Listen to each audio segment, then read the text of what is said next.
നട്ടപ്പാതിരേക്ക് കാണിക്കുന്ന കിഴപ്പ് നോക്കിക്കോണേ. സമയം രാത്രി 12 മണി കഴിഞ്ഞ് ഒരു ചായ കുടിക്കാൻ വേണ്ടി ഫ്രണ്ട്സിനെ കുത്തിപ്പൊക്കിയതാ. കാറിൽ കയറിയിരുന്ന് പിന്നെ എവിടെ പോയി ചായ കുടിക്കാമെന്നായി ചർച്ച.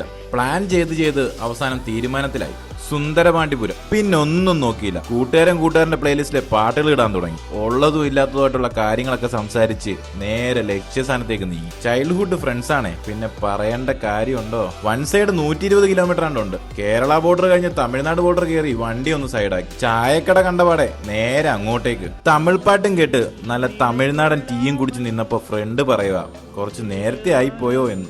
അവൻ പറഞ്ഞപ്പോഴാ ടൈം ഞാനും നോക്കുന്നേ, 2:30 ആയതേ ഉള്ളൂ. സൂര്യൻ വരാൻ ഇനിയും ടൈം ഉള്ളതുകൊണ്ട് ഇവൻ പറയുക കുട്രാലം വാട്ടർഫാൾസ് കൂടി കണ്ടിട്ട് പോകാന്ന്. പിന്നെ ഒന്നും ആലോചിച്ചില്ല, നേരെ അങ്ങോട്ടേക്ക് വെച്ച് പിടിച്ചു. അടിപൊളി. ഈ ടൈമിൽ ആരും കാണത്തില്ലെന്ന് വിചാരിച്ചത് തെറ്റായിപ്പോയി. നല്ല തിരക്കും ട്രാഫിക് ബ്ലോക്കും.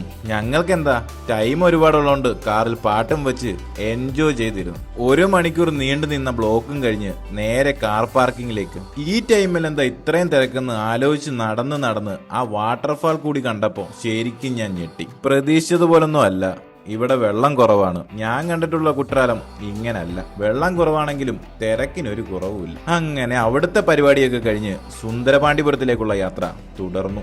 നേരം പരപര വെളുക്കാൻ തുടങ്ങി. ഇത്രയും നേരം ഇരുട്ട് മാത്രം കണ്ട് യാത്ര ചെയ്തിരുന്ന ഞങ്ങൾ ഇപ്പൊ പച്ചപ്പ് നിറഞ്ഞ മലകളും മരങ്ങളും പാടങ്ങളും കാണാൻ തുടങ്ങി. ലൊക്കേഷൻ ഇത് എവിടാന്നറിയില്ല. ഒരു അടിപൊളി സ്ഥലത്തെത്തിപ്പെട്ട് കുറച്ചു നേരം കാർ അവിടെ നിർത്തിയിട്ട് പുറത്തേക്കിറങ്ങി ആ പ്രകൃതി ഭംഗിയൊക്കെ ഒന്ന് ആസ്വദിച്ചു. അവിടുത്തെ കാഴ്ചകളൊക്കെ കണ്ടങ്ങനെ സുന്ദരപാണ്ഡിപുരത്തെത്തി. സൂര്യനെ നോക്കിച്ചിരിക്കുന്ന സൂര്യകാന്തി പൂക്കളും കൂടാണ്ട് ഒരുപാട് കാഴ്ചകളൊക്കെ കണ്ട് ഞങ്ങൾ സുന്ദരപാണ്ഡിപുരം മൊത്തത്തിലൊന്ന് കറങ്ങി. നൈറ്റ് മൊത്തം ഉറങ്ങാതിരുന്നതിന്റെ ക്ഷീണം ഞങ്ങളിൽ കാണാൻ തുടങ്ങിയപ്പം തിരിച്ച് ട്രിവാൻഡ്രം പോകാമെന്ന മൈൻഡായി. അപ്പൊ സുന്ദരപാണ്ഡിപുരത്തിനോട് ബൈ പറഞ്ഞ് തിരിച്ചു വരും വഴി ഓരോ പ്ലെയിൻ ദോശയും കഴിച്ച് ഞാൻ കാറിൽ പതിയെ കണ്ണുകളടച്ചു.